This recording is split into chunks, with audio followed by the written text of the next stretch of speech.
Domina o time do Guarani, vem com Iago, abriu pela esquerda, Giovanni Augusto pela lateral da grande área, pé direito, cruzou, vem de trás, o toque de cabeça, é gol! Gol!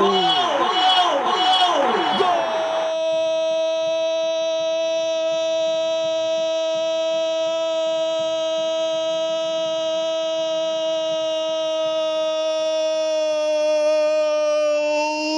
Do Bugre! Avante, meu Bugre! Na marca de 12 minutos passados, primeiro tempo, partiu Giovanni Augusto pela lateral da grande área, arrumou na perna direita e cruzou na área. Ludwig veio como um raio, fechando em cima da defesa do Cruzeiro e de cabeça mandou a bola no fundo do gol do Cruzeiro. Ludwig para estufar a rede, mandou na lateral da rede, a bola gosta de rede, é de rede que a bola gosta. A torcida bugrina vibra, vibra,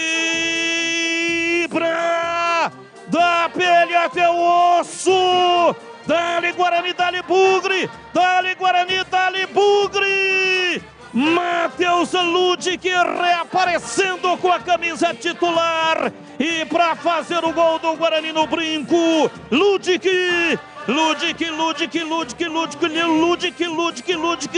Matheus Ludwig, camisa 2.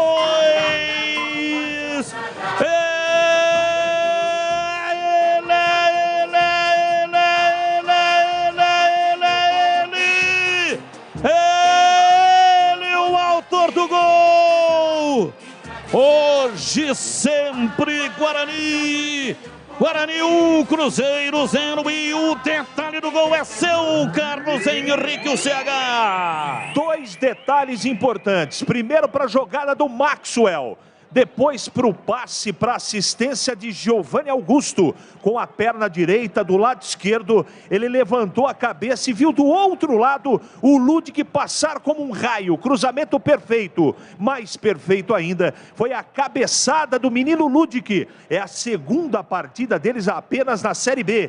Golaço de cabeça no canto direito baixo do goleiro Rafael Cabral, que não pôde fazer absolutamente nada.